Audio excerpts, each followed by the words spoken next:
Hello and welcome to today's LOL Esports Roundup, where we cover the games from the LPL and LCK this morning, the LCS series from last night, and the LEC series that are going on today, and then we will sneak peek the four regions slate for tomorrow. You'll notice, maybe, if you can see it, the SKG2 is still blank. I'm filming this first part between Fnatic Mad and SKG2 just so I have some of it already recorded so I can quickly do the second half and film that in a second part after that game is finished, so I can get this video up quicker. The 100 Thieves Golden Guardian series that is going on and starting right now could take 5 hours if it's about all 5 of a best of 5. So with that in mind, that'll be on tomorrow's predictions. I'm 277 and 131 when you take into account this morning's games and last night.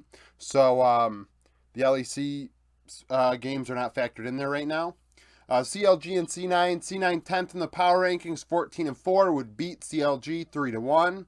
Berserker went 16, 7, and 18 for 30% of C9's damage, earning MVP. Sven went 7, 7, and 31 at support. Luger went 15, 7, and 13 for 30% of damage for CLG. This was not an easy series for C9.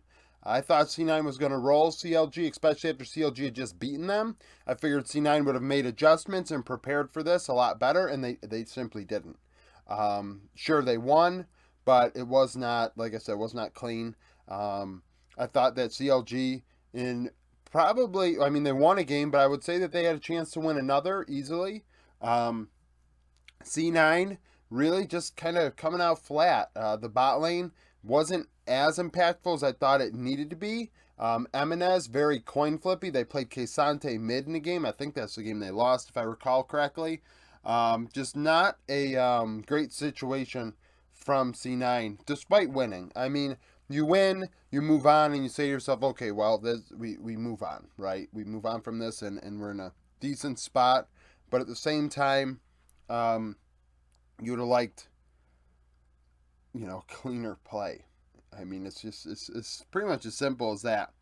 LCK, KT, and T1. KT third in the power rankings at 13 and 5 would lose to T1, who are first and 17 and 1. T1 would win 3-2. I named Owner MVP. A lot of people picked Faker.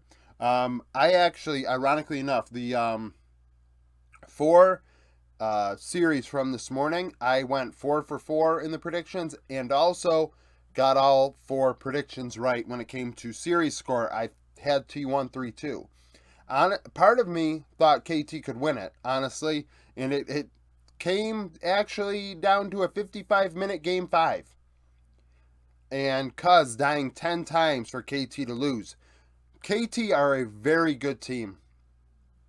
Keen was able to keep up with Zeus. A lot of people this past week tried to make it sound like that's not possible, but Keen was actually very important in Game 5, got them out to an early lead, and KT ended up throwing it away, and Cuz threw it away. Guma went 31, 13, and 28 in this series with 31% of the damage.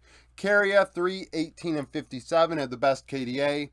Aiming went 31, 14, and 27, 29% of damage. The bot lane kept up. KT went blow for blow with T1 and showed up. You cannot deny that. This is maybe the thing T1 needed. A loss where they actually, a win where they actually could have lost, right? This is like, oh shit, that's right. We are not that 17 and 1 team with all these all pros. Like the gap isn't like there. It's not a canyon between T1 and the rest of the region. Yes, I have them on their own tier, but at the same time, I did see a world where KT could be very, very competitive. T1 sometimes throw games. In my opinion, I think the top lane is a bit of a wash right now. I named Keen my MVP. A lot of people disagreed with that. Keen showed up today, right? Not to say nobody gapped anybody. I mean, it was a 5-game series, but they were pretty even in top lane and bot lane pretty even. And in the end, I thought Owner had a couple really great performances. One on Lee Sin and one on Wukong really stick out to me. And in 2 of their 3 wins, and I thought that was super important. Really really aggressive, making things happen, which is important, key CC in team fights. And I thought that was the difference, really, more so than what Faker was doing on Kassadin in a couple games. I mean, I really don't think Kassadin is that good of a champion anymore. And for T1 to be picking it, it's just kind of weird. You know, I mean, T1, this is a good wake-up call, pretty much. LPL, similar to the C9 situation, I guess. LPL, BLG and OMG. BLG 11th in the power rankings at 10 and 5. OMG 9 and 6 and 12th. OMG would win 2-1. BLG did win the first game in this series. Shanji went 5, 10, and 27 for a team leading 27% damage in top lane. He'd play Rumble and Victor top. That's why his KDA is where it is. Aki was my MVP, going 13, 6, and 23. I thought he was very active around the Rift. Got some key kills in Game 3 and was a difference maker. Elk 18, 7, and 20 for 34% of BLG's damage. Elk once again showing up in a big way, being BLG's best player this split. Despite my affinity for Bin, Elk has definitely been way more important to the team. I think he has dealt more damage than anybody in the LPL DPM-wise across all roles, if I recall correctly. However, OMG, their fun, interesting drafts make things, you know, pretty interesting. I mean, I just said, of course, they're interesting, but, I mean, the bot side of the Rift was, I guess, stale. It was Zarya, Thalios all 3 games, but outside of that, we saw a situation where, you know, Victor top, which I am happy Shanji did, because I've been saying this all along. Shanji, one of the big parts of his game that made me put him in my top 5 of my top laners going into the year was this guy's champion pool is an ocean. He can do anything. And when this meta, you know, came to fruition, this bruiser meta, he has struggled. Now, as the meta has began to shift, he has adapted and he's been able to pick out some pocket picks. You see the Rumble, that is something he's been picking quite often. And OMG were able to succeed, and Aki was a key reason for that. And, you know, in my opinion, when I look at MVPs, a lot of people like looking at the guy with the best KDA or the most kills or that quadra kill or whatever. But in my opinion, the person that is the MVP is the one that got you the gold lead in the first place, who was integral to that 5-6K gold lead that allowed the game to actually get going in your favor. I don't care what happens after that, unless it's a pentakill, because the game's already lopsided. In my opinion, Aki was the one for OMG. JDG and Ultra Prime. JDG second in the power rankings at 12 and 3 against Ultra Prime 3 and 12. Missing would be my MVP. JDG won 2-0. Knight went 12 kills and 17 assists with 0 deaths, 28% of damage. 369 went 5-0-11. And then Harry for Ultra Prime went 0-4-1 in top lane with 26% of damage. That kind of sums up how Ultra Prime did in this one. Game 2 was a little better than Game 1 for them, but they were pretty much railroaded. I think between the 2 games it was under 50 minutes. Very one-sided. When your 2 solo laners go combined 17, 0, and 28, one could argue that you are in trouble if you're the opposition. So why is missing MVP? I thought during team fights he really did a good job. I think he played Renata in one of the games, and that was very good. And that really stuck out to me. And in the end, I think that's just kind of blinded me from everything else. You know, watch, it's not even a Renata, and I'm saying that as blinding me. Missing had a really great game. And at the time, it did blind me. I mean, there's not a lot really to say about this. I mean, I'm already kind of saying I forgot a lot what happened in this series because it was so lopsided. And these 2 really mattered more. BLG, OMG, obviously, these 2 teams very close in the power rankings and very close in real rankings, standings-wise. And then this series was super important. Ninja and Pajamas 5 and 10, Team Wii 7 and 8. Team Wii winning in, losing out. That is what it came down to for them for playoffs. And they would come through 2-1. Nip did win game 1. Invincible being very important in that one, solo killing Bubu at one point. And then Team Wii responded. Hope was my MVP. I thought Hope played one of the best series he's played all year on Zeri. I think he had Zeri all 3 games, and he was skating out there. Very Zeri moment-esque. I mean, for better or for worse. A lot of people would say for worse. I would probably say for worse, but nevertheless, it was one of the better Zeri performances I've seen, getting multiple solo kills in situations that he really had no business living still. I thought he did a very good job, going 16-7 and 15, 33% damage. Hung, once again, another very good series out of him, or Hang, sorry. 7, 6, and 22 in the jungle. He played Lee Sin all 3 games. His Lee Sin is very good. I think it's his best champion. And he is under the radar for Rookie of the Split, in my opinion. A lot of people give it to the 80 carries. And because Hung is on Team Wii, he might not get as much respect, but I think he's done a fabulous job. And then Fodic, 10, 9, 10, 33% of damage for Nip. Fodic did some nice things, but he was just outplayed by Hope. I think Hope even may have solo killed him once. Like I said, Hope, I think this was his best series of the split. Just an absolutely cracked Zeri performance. And really, Nip had no answer. In mid lane, I thought Dream in their win looked very good on a Tristana. But otherwise, Dream really didn't do a lot. Invincible had that solo kill. And Invincible was able to keep up with BuBu at times. BuBu not being all that great. So am I shocked? No. But we got the win when it mattered. They needed this one. They're going in as the 10th seed, I believe. No, I think actually that series will determine some things. Thunder Talk determines how that goes. But either way, we found a way. LEC, so we'll go over the first 4 games. Heretics and Astralis. Astralis 3-3 would win. 21st my power rankings. Kabe 508, 38% of damage as the bot lane railroaded Heretics. 113 was my MVP on a Maokai going 319. Evi 134, 34% of damage for Heretics, leading the way up there. A lot of criticism towards him. However, he did deal a lot of the damage. So Jack Spectra needs to show up more. Ruby needs to show up more. Ruby did have a double kill, maybe even a triple kill on Cassiopeia at one point. Leader pulled out the Zed. For the early to mid game, that was a pretty bad, I mean, it wasn't, I wouldn't say a bad pick, but it was relatively useless. There was a moment towards the end when he did get a triple kill, though, so we can say, you know, he had a pop-off moment. Now, a lot of people thought Kabe was MVP. I think that he played very well. But I thought 113 had a lot to do with that.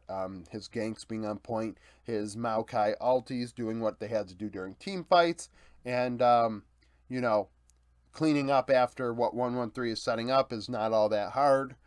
So, you know, the rookie jungler continues to, you know, similar to the Hang situation, a lot of people aren't going to give 113 his due, but I think he's done a very good job at the jungler role for a team that not a lot of people respect.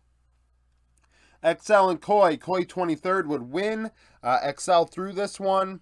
Malring was my MVP. He was able to secure an Elder. That secured the win. Larson 513, 40% of damage on Azir. Trimby 1311 on a Lulu. Patrick in the loss went 264, 32% of damage. XL was ahead by quite a margin, but it wasn't the biggest throw of the day so far. You know, Xerxes did some really nice things to get them that lead, secure some key objectives, but unfortunately the team was not able to finish the deal. Larson finding some good opportunities. Sisgenda on the Gnar finding good spots to make some plays, and you know, Comp was cleaning up. Trimby did his job. In the end, Koi found a way, and really, that matters. Like, Koi is a team that I could see going to MSI just on championship points alone. You know, I think that they are a team that, you know, just is kind of there. They're the gatekeepers. I say it all the time. Them and Mad Lions, if you don't play at your best against these two teams, you will lose. And that's just a matter of fact. Vitality and BDS. Vitality 13th in the power rankings would throw a 10 or 11k gold lead to BDS. Vitality continue to int. They are inters. Their record now is worse than it was in winter. Neon, I hope Neon is laughing because he supposedly was the problem. Now, I'm not going to lie, Upset's better than Neon, but Neon should be laughing at the notion that he was the reason the team was struggling. Nuke, 6-3-3, 37% of damage, was MVP on the Azir. They were able to make some key stands at their base to slow down Vitality after taking a Baron. I believe they snuck it, if I recall. And were able to get away, only losing one member, and able to make a stand at the base where he and Adam did a very good job installing. And then they were able to do what they had to do in the bot side of the rift. I believe there was an Elder situation. And in the end, one after another, Vitality players inted.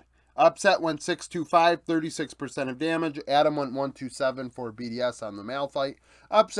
Once again, this is not Upset's fault. Upset's doing a fabulous job. Perks and Bo continue to int. I think Photon on Renekton. Renekton's not a great champion. Photon did his job. And then once the game got later stages, Renekton becomes useless, so he becomes useless. Just everybody chose to int their face off in the end. And, there's not a lot of positive things to say about BDS winning this one because BDS should have lost. And it's kind of interesting, though, in a way, because early on in the early to mid game, BDS were taking these objectives and Vitality were, gaining gold and getting the gold lead. And in the end, I think BDS took Soul, and maybe that was part of the difference. Fnatic and Mad Lions, both 2-4.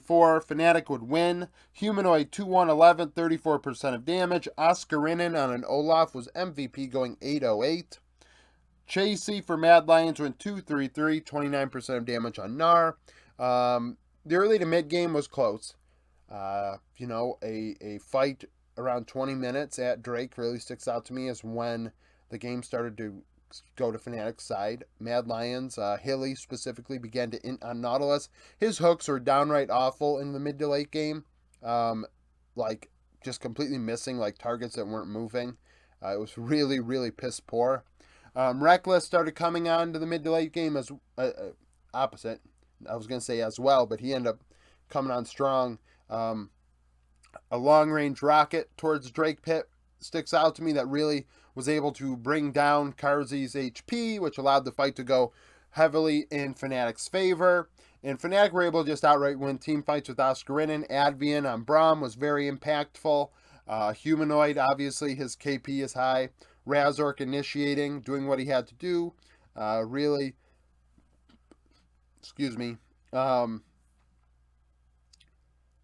Definitely a surprise. I had Mad Lions as a predicted winner of this one. But Oscarinin and Advian, the two players from the Academy team, showed up big. And really that matters. The team was not on stage. You wonder if stage has something to do with Oscarinen's struggles. I think that's a valid argument. A rookie player may struggle on stage. It's just the reality of life. So for him to play at home in the office maybe was a bit of comfort. And Mad Lions are not playing overly great, right? Chasey did his job, but overall Mad Lions have struggled, obviously, at a 2-5 record now. So that's it for the games right now. In a snap of my fingers, pretty much, you will be on to SK G2. All right, let's finish this up. G2 and SK just finished up. G2 and SK both were 4-2. G2 9th, SK 14th in the power rankings. A game where SK were able to make some plays in the early game, but not find anything with those kills and man advantages on the Rift. I saw some nice things out of Marcoon. Saw some nice plays out of Irrelevant. Irrelevant on the Scion had some really nice ultis. One around the second Drake really stuck out to me right now. However, as we got to the mid game, SK started making mistakes, started blowing some key team fights. Broken Blade became online on Cho'Gath. I thought he was MVP.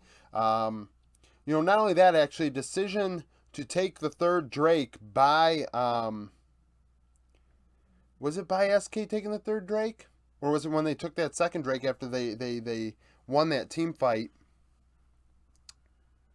No, I think it was the third one. It was the third one where SK took their second Drake. Because what ended up happening was G2 dropped a Rift Herald top lane after already taking that turret. So Caps was able to take 2 turrets. They were also able to take a turret mid lane. And all that SK had out of it was a Drake and 1 turret. And that put them in a gold deficit. And unfortunately, they were never able to recover after that. They kept up in kills, but every team fight, it just seemed that G2 were able to take something off of it. With their advantages, they were able to find objectives. And that was the difference, really. Like, kill diff wasn't really there. But in terms of finding ways to whittle down what SK had to offer, G2 were doing a great job. Extending the game, allowing their tanks to get bigger with Maokai as well. Yike doing fabulous, going 5-2-9, Broken Blade 5-2-7, Certus on Akali went 4-4-2. I don't have the damage numbers because the game just ended. We have to keep in mind, though, SK did beat G2 in the best of ones last split. SK are capable of beating G2. They were ahead in the early game and then threw it away. I thought that DOS had some really sus ultis in the mid game that really hurt them. One sticking out to me on top side actually shortly after G2 took those 2 turrets. He had a really bad ulti that I think if he connects on, maybe things are a little bit different in the mid game, and who knows what transpires otherwise. Sneak peek for tomorrow, LPL, Anyone's Legend, and Thunder Talk. This is the final day of the LPL split. Thunder Talk 8-7, AL 3-12. Anyone's Legend beat FPX. Thunder Talk lost EG. Week 6 of summer, Anyone's Legend will win 2-1. 6 of the 10 starters overlap. ZDZ in top lane went 7, 6, and 19 for 26% of damage. Hoya 6, 10, and 11 in the loss had 25% of damage. Weibo against Rare Atom follows that up. Weibo 8th in the power rankings at 10 and 5. Play Rare Atom, they're 5 and 10. Weibo beat Team Wii. Rare Atom lost to RNG last time they're on the Rift. Week 3 of summer, Weibo would win 2-1. 4 of the 10 starters overlap. Top lane is the only matchup. The Shy went 8, 10, and 9 in the win for 25% of damage. Cube went 9, 5, and 7 for 18% of damage in the loss. LCK playoffs, HLE and Gen G. HLE 17th, Gen G 6th. In the power rankings, last time they're on the Rift, both teams beat D+. HLE in a best of 5, Gen G to end out regular split in a best of 3. Week 9, Gen G would beat HLE 2-0, so that was only last week. Pays went 15, 2, and 10 for 36% of damage. Viper 1, 4, and 12. 1, 4, and 2 for 23% for HLE. LCS, the LCS best of 5 playoffs, CLG and EG, both 10 and 8. CLG lost to C9, EG lost to 100 Thieves last time they're on the Rift. In week 7, EG would win when these teams played last. Inspired went 1-0-14 for 11% of damage in the win. Contracts went 1, 6, and 2 for 12% of damage in the loss.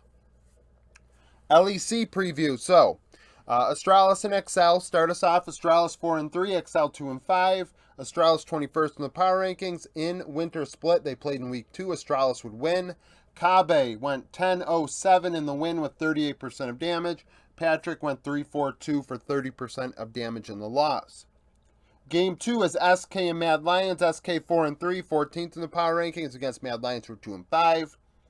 In the playoffs, Mad Lions would win 3-2 last time they played. Elyoya went 10, 11, and 36 for 15% of damage in the win. Marcoon went 5, 15, and 35 with 16% of damage for SK in the loss. The third game is BDS and Koi. BDS 5 and 2, 20th in the power rankings. Koi 4 and 3 and 23rd. Last time they played in winter, Koi would win. Comp went 3-0-4 for a whopping 42% of damage in the win. Crowny went 3-0-5 for 28% of damage in the loss. Vitality and Heretics. Vitality 13th in the power rankings at 4 and 3. Play Heretics who are 2 and 5. Last time they played was in groups. Vitality would win 2-1. Photon went 6, 7, and 17 for 21% of damage in the win. Evie would go 4, 9, and 13 for 24% of damage in the loss. And the match of the week is Fnatic and G2. Fnatic 3 and 4, G2 5 and 2, and 9th in the power rankings. Sorry. In week 1, G2 would win in winter. Hansama went 7-1-9 for 33% of damage. Reckless 3-3-1, 23% of damage in the loss. I am speedrunning this because the LCS is going on right now, so thank you for watching. If you enjoyed the video, like it. Subscribe to the channel for daily League of Legends content. Follow me on Twitter, join the Discord, and thank you for watching.